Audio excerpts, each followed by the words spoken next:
Hello മക്കളെ, അങ്ങനെ +2 Christmas എക്സാമിൻ്റെ ആദ്യത്തെ പരീക്ഷയായ ഫിസിക്സ് നേരിടാൻ വേണ്ടി നിങ്ങൾ റെഡി ആണെന്ന് ഞാൻ വിശ്വസിക്കുന്നു. നിങ്ങൾ ശ്രദ്ധിക്കേണ്ട 2-3 ഇമ്പോർട്ടൻ്റ് ആയിട്ടുള്ള കാര്യങ്ങൾ. ഫസ്റ്റ് കാര്യം, ഇന്നത്തെ വൈകുന്നേരത്തെ സ്റ്റഡി പ്ലാനും അതുപോലത്തെ വൈകുന്നേരത്തെ ലൈവും രണ്ടും കൂടി ഒരുമിച്ചായിരിക്കും ഉണ്ടാവുക. വെറുതെ സ്റ്റഡി പ്ലാൻ പറഞ്ഞിട്ട് നിങ്ങളെ പറഞ്ഞു വിടാൻ പറ്റില്ല. കാരണം കുറേ കാര്യങ്ങൾ നമുക്ക് പഠിക്കേണ്ടതുണ്ട്. മിനിമം 10 ചാപ്റ്ററെങ്കിലും പഠിച്ചിട്ട് നമുക്ക് ക്രിസ്മസ് എക്സാം അറ്റൻഡ് ചെയ്യാൻ പറ്റുള്ളൂ. അപ്പോൾ അത് നമുക്ക് തീർക്കേണ്ടതുണ്ട്. അപ്പോൾ സ്റ്റഡി പ്ലാനും എങ്ങനെ നമ്മൾ ഫിസിക്സ് നേരിടാൻ പോകുന്നു എന്നുള്ള കാര്യവും അതുപോലെ തന്നെ ഇന്നത്തെ ലൈവും കുറേ 6 ചാപ്റ്റർ നമ്മൾ ഇന്ന് തീർക്കാൻ പോവാണ്. അപ്പോൾ 2 നടക്കാൻ പോകുന്നത് ഇന്ന് വൈകുന്നേരം കൃത്യം 7 മണിക്കാണ്. ഞാൻ ഉണ്ടാവുന്നതായിരിക്കും, ദിൽഷാംസ് ഉണ്ടാവുന്നതായിരിക്കും, നമ്മുടെ സിനാൻ സാർ ഉണ്ടാവുന്നതായിരിക്കും. പിന്നെ ഈ ഒരു സാധനം നിങ്ങൾ കാണുന്നുണ്ടാവും, എന്താ സംഭവിച്ചെന്ന കാര്യങ്ങളൊക്കെ പറഞ്ഞു തരാം. പക്ഷേ ആ ലൈവിൽ എന്തായാലും നിങ്ങൾ പങ്കെടുക്കാൻ വരുമ്പോൾ സ്റ്റഡി പ്ലാനിന് വേണ്ടി മാത്രമല്ല, രാത്രി വരെ ഇരിക്കാൻ വേണ്ടിയിട്ട് പ്ലാൻ ചെയ്ത് വന്നോളൂ.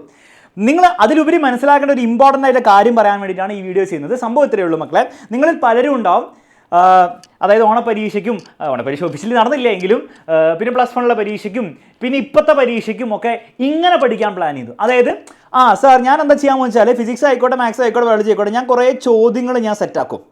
അപ്പോൾ യൂട്യൂബിൽ നമ്മുടെ എക്സാമിനറിൻ്റെ വീഡിയോ ആയിക്കോട്ടെ, ലൈവ് എന്നായിക്കോട്ടെ, അല്ലെങ്കിൽ പരീക്ഷയുടെ തലേ ചെയ്യുന്ന മാരത്തോൺ ലൈവ് ആയിക്കോട്ടെ, അല്ലെങ്കിൽ ഗൈഡ് എന്നായിക്കോട്ടെ, അല്ലെങ്കിൽ സ്കൂളിലെ ടീച്ചർ എന്നല്ല ട്യൂഷൻ ടീച്ചർ എന്ന നോട്ട്സ് എന്നായിക്കോട്ടെ, കുറേ ചോദ്യങ്ങൾ ഞാൻ അങ്ങോട്ട് പഠിച്ചുകൊണ്ട് പോകും. ഇതാണ് എൻ്റെ സ്ട്രാറ്റജി. ഇതാണ് നിങ്ങളുടെ സ്ട്രാറ്റജി എങ്കിൽ നിങ്ങൾ എന്ത് ചെയ്യുക, ഒന്ന് 1 എന്ന് പറഞ്ഞ് കമൻറ്റ് ബോക്സിൽ കമൻറ്റ് ചെയ്യാം. മക്കളെ, ഈ ഒരു സ്ട്രാറ്റജി ഇതിൻ്റെ ഗുണങ്ങൾ ഞാൻ പറഞ്ഞുതരാം. ഇതിൻ്റെ ഏറ്റവും വലിയ ദോഷം, നിങ്ങൾ മനസ്സിലാക്കേണ്ട ഏറ്റവും വലിയ ദോഷവും ഞാൻ പറഞ്ഞുതരാം. ഇതിൻ്റെ ഗുണം എന്താണെന്ന് വെച്ചാൽ, നിങ്ങൾ പഠിച്ചു പോയാൽ ക്രിസ്മസ് എക്സാമിൽ നിങ്ങൾക്ക് അത്യാവശ്യം നല്ല മാർക്ക് കിട്ടും. അതിലൊരു സംശയമില്ല. കാരണം കുറേ ചോദ്യങ്ങൾ നിങ്ങൾ പഠിച്ച് ബൈഹാർട്ടാക്കി പോയി കഴിഞ്ഞാൽ അതിൽ കുറേ ചോദ്യങ്ങൾ ഒബ്വിയസ്ലി എന്താണ് പരീക്ഷയിൽ വരാൻ ചാൻസ് ഉണ്ട്. അങ്ങനെ വന്നു കഴിഞ്ഞാൽ നിങ്ങൾക്ക് മാർക്ക് കിട്ടും, നിങ്ങൾ വിചാരിക്കും നിങ്ങളെല്ലാം സെറ്റാണെന്ന്. പക്ഷേ ഇതിൻ്റെ ഏറ്റവും വലിയ ദോഷം എന്താണെന്ന് അറിയോ? അതുതന്നെയാണ്. അതായത് നിങ്ങൾ പഠിച്ച് മാർക്കൊക്കെ വാങ്ങിച്ച് നിങ്ങൾക്ക് ഭയങ്കര കോൺഫിഡൻസ് ആയിരിക്കും. ഇതേ സ്ട്രാറ്റജി നിങ്ങൾ എന്ത് ചെയ്യും, പബ്ലിക് എക്സാമിന് നിങ്ങൾ ഈ പരിപാടി ഇറക്കും. പബ്ലിക് എക്സാമിൽ നിങ്ങൾക്ക് തോന്നുന്നുണ്ടോ മക്കളെ ഈ സ്ട്രാറ്റജി വർക്ക് ചെയ്യുന്നു?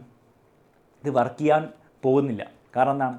പബ്ലിക് എക്സാമിൽ നിങ്ങൾ മനസ്സിലാക്കേണ്ടത്, ഒന്ന്, നിങ്ങൾക്ക് ഈ 7, 8 അല്ലെ 10 ചാപ്റ്ററൊന്നും അല്ല പഠിക്കാനുണ്ടാവും. ഫിസിക്സിൽ 14 ചാപ്റ്റർ, അതുപോലെ മാത്സിൽ അത്രയും, ബയോളജിയിൽ അതിൽ കൂടുതൽ ചാപ്റ്റർ, അതെല്ലാം കൂടെ പഠിക്കേണ്ടിയും വരും. മാത്രമല്ല പബ്ലിക് എക്സാമിൻ്റെ ലെവൽ എന്ന് പറഞ്ഞാൽ ഈ വർഷത്തെ ക്രിസ്മസ് എക്സാം പോലും ആയിരിക്കണം എന്ന് ഒരു നിർബന്ധമില്ല.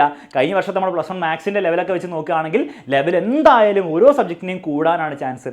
അപ്പോൾ ഈ ബൈഹാർട്ട് വെച്ച് മാത്രം പഠിച്ചു പോയ ക്വസ്റ്റ്യൻസ് ഒന്നും അവിടെ നിങ്ങളെ ഹെൽപ്പ് ചെയ്യാൻ പോകുന്നില്ല. ഒബ്വിയസ്ലി അതേ ചോദ്യങ്ങൾ അതേപോലെയൊക്കെ ചോദിച്ചാൽ ഹെൽപ്പ് ചെയ്യുന്നല്ലാതെ നിങ്ങൾക്ക് അല്ലാത്ത ഡിഫറൻ്റ് ആയിട്ടുള്ള ചോദ്യങ്ങളോ അല്ലെങ്കിൽ കോൺസെപ്റ്റ് ബേസ്ഡ് ആയിട്ടുള്ള ചോദ്യങ്ങളൊക്കെ കഴിഞ്ഞ വർഷത്തെ +2 ഫിസിക്സിനൊക്കെ അങ്ങനെയായിരുന്നു വന്നത്. ബൈഹാർട്ട് പഠിച്ച് പോയി കുട്ടികൾക്ക് മാർക്ക് കിട്ടിയിട്ടില്ല. ഈ വർഷവും അങ്ങനെ കിട്ടാൻ പോകുന്നില്ല. അപ്പോൾ അതുകൊണ്ട് തന്നെ ഈ ക്രിസ്മസ് എക്സാമിന് പെട്ടെന്ന് കുറേ മാർക്ക് ഉണ്ടാക്കാൻ വേണ്ടി ഇങ്ങനെ കുറച്ച് ചോദ്യങ്ങൾ മാത്രം പഠിച്ച് പോയി കഴിഞ്ഞാൽ ഒന്നും നടക്കാൻ പോകുന്നില്ല. അത് ക്രിസ്മസ് എക്സാമിന് നടന്നാൽ പോലും അത് പബ്ലിക് എക്സാമിന് നിങ്ങൾ സീരിയസ് ആയിട്ട് നിങ്ങളെ ഹേർട്ട് ചെയ്യും. അപ്പോൾ എന്തായിരിക്കണം നമ്മുടെ സ്ട്രാറ്റജി?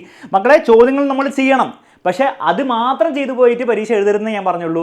നിങ്ങൾ മാക്സിമം ഫോക്കസ് ചെയ്യേണ്ടത് ചാപ്റ്റർ കംപ്ലീഷനാണ്. അത് ഫിസിക്സിൻ്റെ കാര്യത്തിൽ മാത്രമല്ല, ഇനി വരുന്ന എല്ലാ പരീക്ഷയിലും എത്രത്തോളം ചാപ്റ്റേഴ്സ് നിങ്ങൾക്ക് കംപ്ലീറ്റ് ചെയ്യാൻ പറ്റുമോ അത്രത്തോളം ചാപ്റ്റർ കംപ്ലീറ്റ് ചെയ്യുക. എങ്ങനെയാണ് ചാപ്റ്റർ സാർ കംപ്ലീറ്റ് ചെയ്യുക? സാർ എന്താ ഉദ്ദേശിക്കുന്നത്? മക്കളെ, നമ്മൾ ഇനിയുള്ള ഓരോ ലൈവിലും, ഇപ്പോൾ ഫിസിക്സിൻ്റെ ലൈവിലാണെങ്കിലും നമ്മുടെ മാരത്തോൺ ലൈവിലാണെങ്കിലും ഓരോ ചാപ്റ്റർ ആദ്യത്തെ 2 ദിവസം കംപ്ലീറ്റ് ചാപ്റ്റർ നമ്മൾ ഫുള്ള് പഠിപ്പിച്ചു തരും. അത് വെറുതെ അനാവശ്യമായിട്ടുള്ള കാര്യങ്ങളൊന്നും പറയാൻ പോകുന്നില്ല. പരീക്ഷയ്ക്ക് വേണ്ടിയിട്ടുള്ള ചാപ്റ്ററിലെ കോൺസെപ്റ്റുകളും അതിൻ്റെ ഡെറിവേഷൻസും അതിലെ ചോദ്യങ്ങളൊക്കെ പഠിപ്പിച്ചു തരും. ചോദ്യങ്ങളും ഉണ്ടാവും. പക്ഷെ അത് മനസ്സിലാക്കി ആ ചാപ്റ്റർ തീർത്തു എന്ന് നിങ്ങൾക്ക് പറയാൻ പറ്റണം. ഫോർ എക്സാമ്പിൾ, ഓൾട്ടർനേറ്റിംഗ് കറണ്ട് അല്ലെങ്കിൽ റേയോപ്റ്റിക്സ് എന്ന് പറഞ്ഞ ചാപ്റ്റർ നിങ്ങൾ തീർത്തു, ഞാൻ പഠിച്ചു തീർത്തു സാർ എന്ന് പറയാൻ പറ്റണം. അങ്ങനെ നിങ്ങൾ മാക്സിമം എത്രത്തോളം പറ്റുമോ അത്രത്തോളം നിങ്ങൾ ചെയ്യാൻ വേണ്ടി ശ്രമിക്കുക. ഫിസിക്സിൻ്റെ കാര്യത്തിന് മാത്രമല്ല, ഈ ക്രിസ്മസ് എക്സാം കഴിയുന്നതിന് മുൻപ് അല്ലെ കഴിയുന്ന സമയത്തിനുള്ളിൽ നിങ്ങൾ മാത്സും ബയോളജിയും കെമിസ്ട്രിയും ഒക്കെ എത്രത്തോളം ചാപ്റ്റർ നിങ്ങൾ എനിക്കൊരു കോൺഫിഡൻസ് ഉണ്ട് എന്നുള്ളത് പറയാൻ പറ്റുമോ ആ നമ്പർ മാക്സിമം നിങ്ങൾ കൂട്ടാൻ വേണ്ടി ശ്രമിക്കണം. അത് നിങ്ങൾ ചെയ്യാൻ റെഡി ആണെങ്കിൽ കൂടുതൽ ചോദ്യങ്ങൾ, എക്സ്ട്രാ ചോദ്യങ്ങൾ, അത് ഗൈഡിൽ നിന്നായിക്കോട്ടെ, ലൈവിൽ നിന്നായിക്കോട്ടെ, മാരത്തോണിൽ നിന്നായിക്കോട്ടെ, എല്ലാം നമുക്ക് ചെയ്യാൻ അവസാനം പബ്ലിക് എക്സാമിൻ്റെയും മോഡൽ എക്സാമിനും ഇഷ്ടംപോലെ സമയം ഉണ്ടാവും. പക്ഷെ അപ്പോഴത്തേക്ക് ഈ ചാപ്റ്റർ നിങ്ങൾ പഠിച്ചു, അല്ലെ ചാപ്റ്ററിലെ മെയിൻ ആയിട്ടുള്ള കാര്യങ്ങൾ എനിക്ക് അറിയാമെന്നുള്ളൊരു കോൺഫിഡൻസ് നിങ്ങൾ ഉണ്ടാക്കിയിരിക്കണം. കോൺഫിഡൻസ് മാത്രമല്ല, കണ്ടന്റ് നിങ്ങളുടെ തലയിലുണ്ടാവണം. എന്നിട്ട് നിങ്ങൾ ചോദ്യങ്ങൾ ചെയ്യുമ്പോൾ വേറെ തന്നെ ലെവലായിരിക്കും. നിങ്ങൾ എപ്പോഴും ശ്രദ്ധിച്ചിട്ടുണ്ടാവും, വെറുതെ നിങ്ങൾ ചോദ്യങ്ങൾ ബൈഹാർട്ട് പഠിച്ച് പോകുമ്പോൾ അത് ഇങ്ങനെ പഠിക്കും, പക്ഷേ പരീക്ഷയ്ക്ക് വേണ്ടി ഓർത്ത് വെക്കും, പിന്നെ മറക്കും, അപ്പോൾ തന്നെ മറക്കും. കാരണം നിങ്ങളൊന്നും മനസ്സിലാക്കിയിട്ടല്ല പഠിച്ചത്.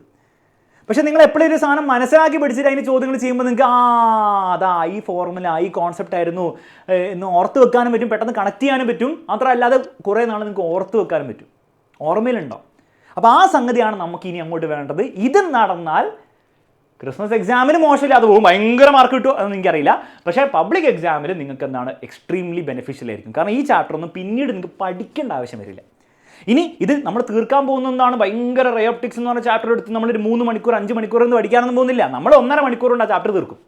കുറച്ചുകൂടി ചെറിയ ചാപ്റ്ററാണ് 1 മണിക്കൂറിൽ തീർക്കും. അത്രയും മതി. ഭയങ്കര ഡെപ്തിൽ അങ്ങോട്ട് പഠിച്ച അതിൽ PhD എടുക്കണം എന്നല്ല പറയുന്നത്. പരീക്ഷയ്ക്ക് വേണ്ടിയിട്ട് അത് മനസ്സിലാക്കണം. അതാണ് നമ്മൾ ഫോക്കസ് ചെയ്യേണ്ടത്. അപ്പോൾ നമ്മൾ ഇനിയുള്ള 2 ദിവസങ്ങൾ പ്ലസ് അവസാന ദിവസം ഫോക്കസ് ചെയ്യാൻ പോകുന്നത് ഇതിലായിരിക്കും.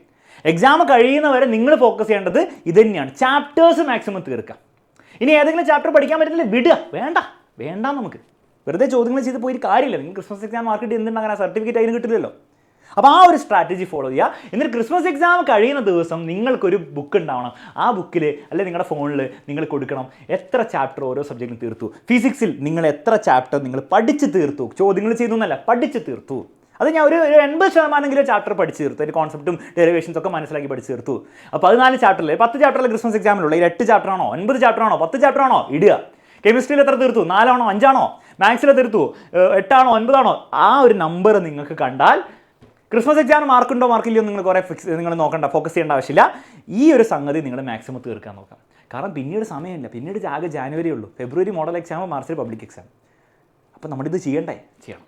ഓക്കെ. അപ്പോൾ ഇങ്ങനെയുള്ള കൂടുതൽ കാര്യങ്ങൾ ഫിസിക്സിൽ എങ്ങനെയാണ് ചെയ്യാന്നുള്ള കാര്യം വൈകുന്നേരത്തെ ലൈവിൽ പറഞ്ഞിരുന്നതായിരിക്കും. അപ്പോൾ വൈകുന്നേരത്തെ ലൈവിൽ എല്ലാവരും ഉണ്ടായിരിക്കണം. മാത്രമല്ല രാത്രി വരെ ഇരിക്കാൻ വേണ്ടി റെഡി ആയി വന്നോട് നമുക്ക് ആ ലൈവിൽ കാണാം. Bye and take care. കാര്യങ്ങൾ മനസ്സിലായെങ്കിൽ ഒന്ന് കമൻറ്റ് ബോക്സിൽ മനസ്സിലായി സാർ ഞാൻ റെഡി ആണെന്ന് പറഞ്ഞ് കമൻറ്റ് ചെയ്യുക. ഫ്രണ്ട്സിന് ഷെയർ ചെയ്യുക, ലൈക്ക് ചെയ്യാനും മറക്കണ്ട.